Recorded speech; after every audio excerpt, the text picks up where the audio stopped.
Do I even bother explaining why there's been no videos for like 4 months? Probably.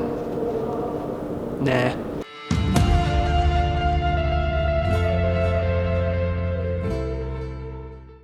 Alright guys, long time no see. I know there haven't been any videos for quite a long time, and there's not really an interesting reason for that, I'm afraid. It's just literally that it was winter and it wasn't much fun driving all the way here in the cold and the wet and the dark, and then standing around in here freezing my ass off for a while until the place warmed up, and then driving home, because this place is like 20 miles away from me, so it's not exactly a quick 2-minute drive to get here.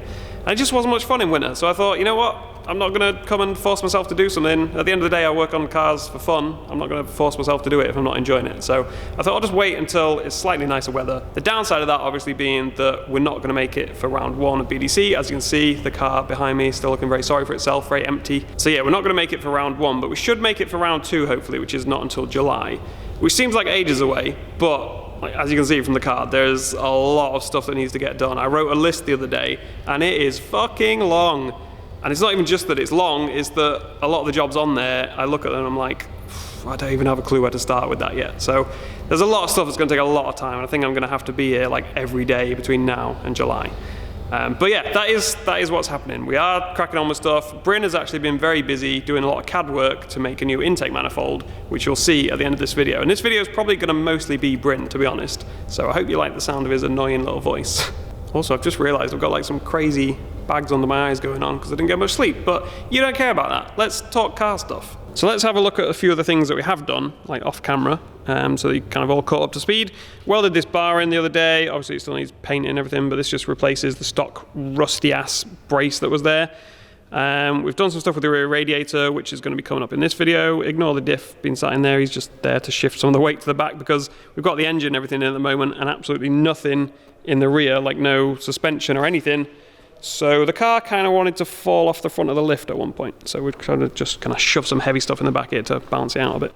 So this is where we're at with the front of the car at the moment. The air filter's not going to stay there, that's just put on for show at the moment. We've got the wastegates and everything done. Like I said, just a quick refresher of where everything is. Still plenty more welding to do to actually tie everything in properly. And that brings us on to what the main subject of this video is going to be. I know it's taken us a while to get there, but the intake plenum is the main topic of this video. We're making a new one. The problem we've got with this is normally the throttle body sits there, as you can see. And that means you've got to have a massive tube, like a 3-inch tube, come all the way down here, somehow avoid all this stuff, which it can't really without hitting the bonnet, like, again, it's quite a big tube. We're going to have an exhaust here as well, so it can't go that way. You could maybe have moved some of this stuff around, but where everything wanted to be, it made life so much easier if we didn't have to worry about fitting a 3-inch tube all the way through here to get to the intercooler, which is obviously going to be somewhere along here. So it would be really nice if the throttle body was just there, because then you just have a straight line from there to the intercooler. Again, intercooler here, the outlet will be on the top. It can just literally go straight from there to there, done. Like, that would be ideal. Now, there's no off-the-shelf aftermarket ones that do that. There's the CJM one, which replaces the whole intake manifold, so it's very big, very expensive. It's like $3,000. And it doesn't really put the throttle body exactly where we want, and you've got to cut a massive hole out of the bonnet. I'm sure it's great. Like, I really like the rest of their products and stuff, and they seem like a good company to deal with, so I'm not slagging them off in any way, but for how much it costs and the fact that it wouldn't be quite perfect for us, it just seemed like not the best option, really. So what we've gone for instead is making our own custom billet intake manifold, which is obviously still very expensive as well. But luckily for me, Bryn works at a race engine building and designing company, Judd. You've probably heard of them. In fact, Ryan Turk has actually put in one of their engines in his new Supra. So Bryn's been working with him on that stuff, and that's really cool. And yeah, so he's done all the CAD work for me of making a new one of these, completely from scratch, which will then get machined out of billet aluminium, and it'll put the throttle body exactly where we want it. So he's going to film a load of stuff of him measuring all this and doing all the stuff that he needs to do. And yeah, I guess that'll be the next thing you see. So this is the two halves of the plenum itself. There's a lower and an upper section on the 350Z. And what Chris has done for me is basically weld these little bits of plate on to say roughly where we want our front facing throttle body to come. On the standard 350Z, this is the back rear facing throttle body. So we sort of schemed this out, welded up these bits of plates just to kind of get everything roughly in place. Now that we've done that, the next thing that I'm going to do is measure this up properly so that we can reproduce it in our machined version. And to do that, what I'm going to do is take this and put it on this coordinate measuring machine. Now, this is quite an old one, but it works pretty well still. And the way that this works is there's a little probe on the end of this ball, and you just touch this into various surfaces and it registers how much this probe moves, and then it can tell you where that surface is in space. So we're going to put plenum down on here and take a whole bunch of points, just like this.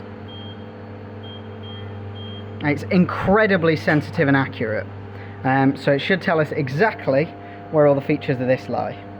Okay, so I've got the upper plenum clamped down now so I can start measuring it, and you don't measure the whole object. I don't need to know most of this, but the key features that I'm going to be measuring are the positions of all these holes relative to something. We've got to choose something that's in the middle. We're going to be keeping this bolt hole. I'm pretty certain that's on the center line of the engine, and so I'm guessing that using this hole as the reference point, a lot of the other holes are going to be sensible numbers, hopefully. Other things that I'm going to be measuring are the slope of this.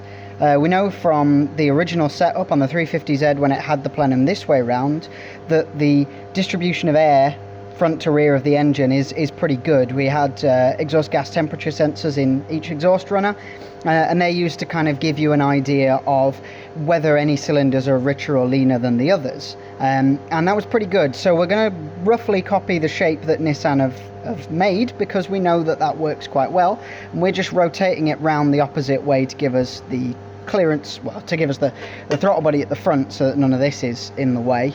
So I'll set this up now and start measuring. And what we'll do is start off with the bolt pattern, and then we just start measuring some points. 3 points for a circle.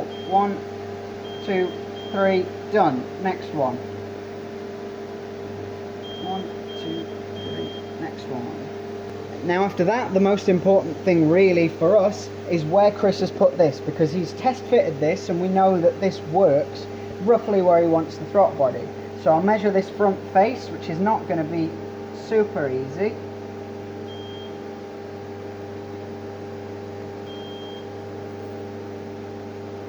Being careful not to touch the probe on something else. And then with that plane, I can measure 2 circles for these bolt positions and just get it roughly in space so that I know where this is. So once you've done all of that, the 3D CAD appears on the screen. That is this part in 3D now, and each of these lines and squares and planes are where I've taken measurements. So we have the outside of the plenum flange roughly, the positions of all of the bolt holes around it. I've got that front plane where we're going to put the new throttle body extension piece, and then I've taken a series of lines, planes and individual points to kind of give me the shape of the top of this in space, because it's going to be very, very difficult to measure any of this surface. The best thing to do is put all these dotty points in, and I can import that into the 3D CAD and see roughly where it sits. Now next I'm going to move on and do the lower half. Although this isn't the bit we're making, we're only replacing this upper piece. This obviously bolts to it, so it would be useful to double check a lot of the holes. Then any kind of measurement errors or anything that are in question, you've got 2 points of reference to check back upon. And there's a few features in here which will be useful to measure. So all of these bits here that define where the gasket sits, all of this machined edge, I want to measure the inside and outside of that so I know how wide and where we have to sit on, because this is of course an extremely complicated shape that Nissan have cast in here, and it would be almost impossible to measure this by hand. And the other thing I will likely measure is to flip this over and just measure the shape of the inside of this to find any kind of weirdness, and again know how thick this standard part is and where the inner surfaces of this sit. And after that, it will be time to get designing. So now that we've taken our series of measurements on the coordinate measuring machine, we can start on the actual CAD work. These are those measurements imported into SolidWorks. You can see there's a series of lines on the top here which kind of show you where the top of the plenum sits. There's this plane at the front, which is Chris's throttle mounting plate that he's welded on. Slowly starting to flesh things out from there. We draw in the bolt pattern for the throttle body and the full flange, and I printed this out in full scale and overlaid it with the original plenum just to make sure that I was happy with it. Then from there, depending on how you're designing things, but in this one I just start with a big piece of material, just put a lump in space that is going to make the majority of this plenum. trim the height at the front of it, and then start putting some shapes in the corners. I'd already sorted the flange by this point, so I cut the flange out of this lump, and we end up with what is starting to look like the middle of a plenum, especially when we shell it out and give it the eventual material thickness. So fast forward to a few more hours work here, and it's starting to look a lot like a plenum. Now remember, this is backwards from the original 350Z plenum. We've moved the slope to be the opposite way round to move our throttle to the front. The flange is now in. We've had to move this bolt hole up and make it a lot longer so that it clears all of this new throttle point. This throttle is also not actually in the middle of the plenum, it's offset a few millimeters to one side to allow us to put it in on this bolt pattern. We've also got this little flat landing pad typed area on the back for putting a load of fittings and things, pressure takeoffs. And at this point it's kind of a plenum. There's a lot more work still to do in test fitting things. I'm going to 3D print some sections of this in sort of critical areas, just make sure that it all does fit okay on the car, and I'll take those down to the unit and we will see if there are any tweaks that need to be made, or if possibly we could make this thing a little bit taller, use more of the space. So then another thing I also did while we were here is to 3D scan the original 350Z plenum. Nothing expensive, just an Xbox Kinect setup. It works okay for big things like this. It's actually quite effective. And you can see the finished plenum here as a kind of ghosted outline over the top of it. And you can see it's very much the same. We didn't do anything too crazy with the design because we know the standard plenum worked quite well. So then the next piece of the puzzle is we need something to attach this plenum to this throttle body. The throttle body can't just sit straight on the front of the plenum. This is the front gear case representation. You can see it there isn't really enough room for it, and especially with the bonnet, which starts to come down quite tight over the top, you just couldn't have this on the front and a hose out the front without starting to cut holes in your bonnet, which we really didn't want to do. So the piece that Chris originally gave me had a piece of pipe with some welded flanges on the front, which worked, but it put the throttle body really far away. So the nice thing about CAD is that I can move this throttle body around, change the height of it, change the angle of it, and just check against everything that we know is there to see what the kind of optimum position is, what's the shortest run we can have. And that ended up with this, which became lovingly known as the elephant cock. We were originally going to get this piece CNC'd just to keep the kind of look of the whole project, but unsurprisingly it was prohibitively expensive for what it actually is. I mean, it's essentially just a piece of pipe with two flanges at either end, which is what Chris started with. So we went back to the drawing board and came up with a fabricated version. So this is a model of just a piece of pipe with a flange at either end, and this is just a 30-degree bend I think we ended up at. This flange will have an O-ring on it to the plenum, so it needs to be nice and flat, and this one will have the threads in it for actually bolting the throttle body to. So it needs to be fairly thick, so we ended up with these flanges being plasma cut, and then I came back and turned a counterbore into both sides of them just to locate the pipe, make sure that everything was going to be exactly where we wanted it to be. We've also counterbored these screw holes more than anything just so that when Chris welds around here, because an aluminium weld bead tends to be quite large and spread out, we've got a little bit of safety before the weld actually touches where the screw face is going to go, so we can come back in here with a die grinder and open these out so that the screws still go in, because there isn't a lot of room on the plenum to move these bolt holes out, as you may have seen with the one bolt hole on the plenum that sits about here that had to be raised up to clear all of this. There wasn't a crazy amount of room, so again, having a 3D model where you could lay everything out, see what didn't work, move it around, really helps. So you can see the finished plenum. We've got fittings coming off for one wastegate each side, things like fuel pressure regulator, boost gauge, the ECU, things like that. You can put them all in, just make sure there's enough room around them to get a socket, make sure it's all sensible positioning, it's not going to clash with anything, nothing's going to get in the way, and really just double check everything, check screw lengths and things before you have to buy anything. So that is the end result for the plenum. Hopefully we'll get it soon, and we'll be able to have a look, and hopefully nothing's wrong with it. So that's Bryn's part done, and now he's got to send that file over to an actual CNC machining shop. We used these guys called Stratos Performance because Bryn already knew them, and also we got a quote from a couple of places. These guys were the cheapest, and I've got to say they did a really good job. So yeah, this isn't sponsored or anything, but I certainly wouldn't hesitate to recommend them because yeah, they were cheaper than the other places, and they got it done quicker than they said they were going to, and it's all really high quality, and they did it exactly as we wanted. So yeah, here's a few pictures and videos that they took of the whole process. I apologise for the strobing. Obviously the camera they used wasn't happy about the lights and the frequency that they blink at, but yeah. And they actually gave us like an option of, you know, how fine do we want the machining to be. We could have just left it like this, like it looks kind of cool like that, but it's a little bit rough. So we went really fine in the end. I think if I was to do it again, I'd maybe go slightly less fine, just so you really can kind of see the machining marks. Like I quite like how it looks on the underside, on the inside of it, because that's a lot rougher. Whereas we went for like a really smooth finish in the end on the top, which I think will look really cool once we sort of polish it all up. Yeah, I definitely don't dislike how it's turned out, but if I was going to do it again, that's probably one thing I'd do slightly differently. But no, it looks really good. So again, big thank you to them for doing a good job. And now it was just a case of me getting a hold of it and actually putting it on the car.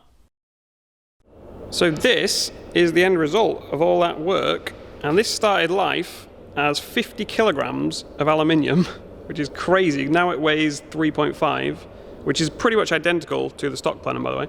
So obviously we didn't do this for weight saving or anything, but it's good that it doesn't weigh any more. And yeah, it's pretty mad. It's pretty mad. We've got the little thing on the back that Bryn mentioned to put a load of fittings in. Obviously we're going to drill and tap that. There's a few bits that we're just going to smooth over as well, because this surface here changes from being completely flat to being sloped. The finish on it changes like quite abruptly. There's like a line, but it's like you can't feel it with your finger or anything. So it's only literally just the surface. But we'll just kind of take all that off with some Scotch-Brite or something just to get it all looking nice and uniform. But yeah, it's pretty cool, isn't it? Pretty cool. Custom billet intake manifold. If we flip it over, you can see all the machine marks and everything. It's quite funky inside. And yeah, we still need to make the bit that's going to connect it, the dick as we called it, that's going to connect it to the throttle body. We've got one of the flanges on there. That is one of the flanges that's going to have the O-ring on. And I just need to get the bonnet back from Firefly Speed Shop. They're making a load of carbon fibre and Kevlar parts, like bodywork. But until we get that back, we can't really make the dick for this because we need to know where the bonnet sits. There we go, we've got it actually in situ now, so you get a better idea of how it all looks. And yeah, it tidies the back of the engine bay up so much, there's so much room now. Look back here, there's just all this space now that wasn't there before, because you had throttle body like here and then a big tube here. Now we've just got tons of room at the back here, which is nice. Obviously there's going to be like fuel lines and wiring and stuff that's going to fill up a lot of that space pretty quickly, but it's always good to have more space. Now I know the main thing that people want to know with something like this is how much did it cost, because if you want to do something similar to this, you might be curious how expensive it is. And it is quite expensive. You're looking at just under $2,000 for this, which is a lot of money to spend on one part. But like I say, the alternatives were the CJM one, which is even more expensive and not quite right for what we wanted. So it didn't seem too bad. It's right on the limit of what I would pay. Like if it was, you know, 2,500 or something, I think I would have probably said, you know what, this isn't worth it. But I appreciate it's a lot of money to spend on one part, and most people wouldn't say it's worth it. But fortunately, I can afford it. So I was like, you know what, why not? It makes life a lot easier. I've never had anything custom made like this before. Bryn, even though he does stuff like this at work, he said it's by far the most complex thing he's ever done outside of work. So it was a nice challenge for him. Could we have made it work the other way? Sure. Like, I'm not saying we had to do this and there was no way to route a pipe around here or something. Like, obviously I managed it on the 350 build, although turbos weren't here. But yeah, I'm sure we could have found some other solution, but why not? Why not do something fun and a bit different, you know? So yeah, with all that said, I'll show you some clips of when Bryn was here and we did some rear radiator stuff, and then that'll probably be it for this video. This is definitely not the right way of doing this. This is the best way of doing this. You clamp your workpiece to your chassis that's rusty and dirty, and then you lean on the clamp and weld round it. Anyway, here's some welding. On the world's dirtiest workbench. The worst weld as well, because I'm just fucking laughing at you being a nonce.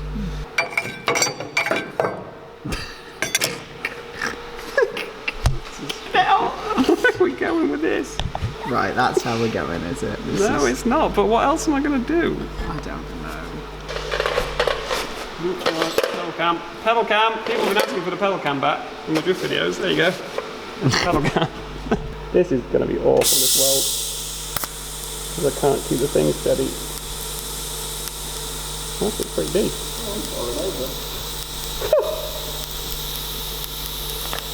That was perfect. Why aren't we all been on this? I feel sorry for, you know, there was that one guy who commented who was like, I really love the build, but I just can't stand you guys waffling. I feel sorry for him. I mean, on the one hand, I feel sorry for him. On the other hand, go fuck yourself. Watch something else. Get a fucking sense of like, humour. watch something else. There's a million car build channels on the internet. If you don't like us, there's plenty of others. What are we doing here, man? Fucking Welding, then. What are we doing? I don't know. Wasting my time. Wasting my fucking life.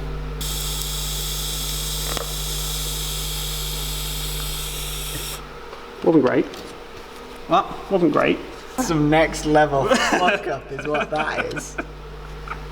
Remember when we were like, this car's going to be really nicely built, and really well done, and fix all the problems on the last one, and then you came.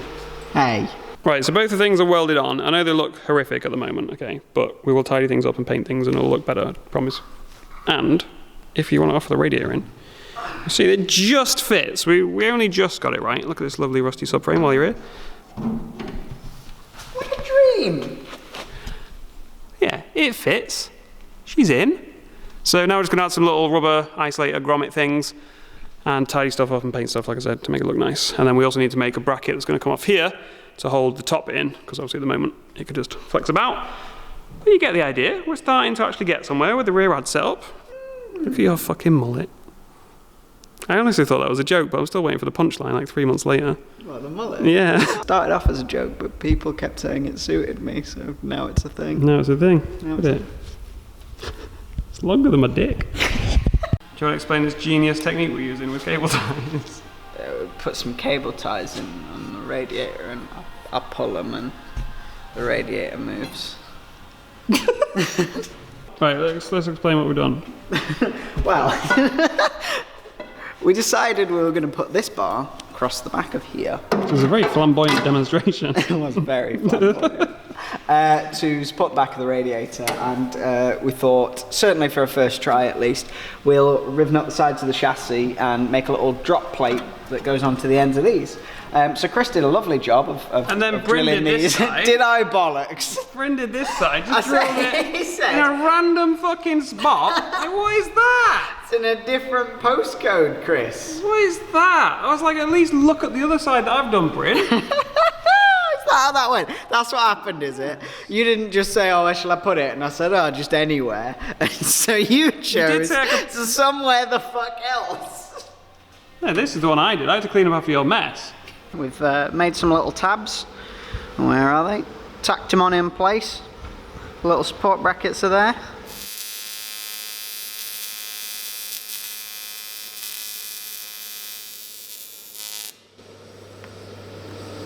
They contaminated the tungsten slightly. Winning.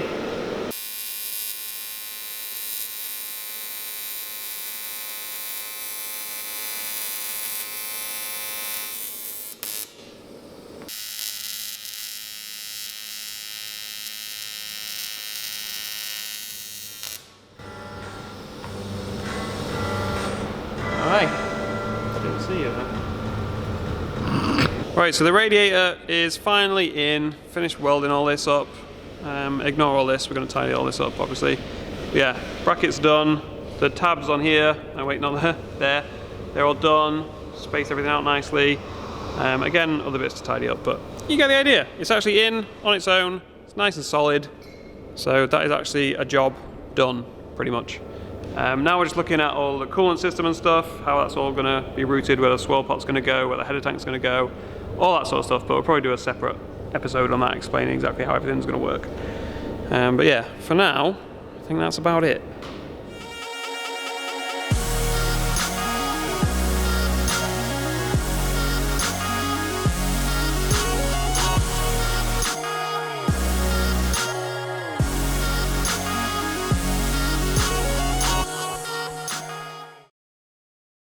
Yeah, Chris, cut that bit out. Maybe let's just cut it.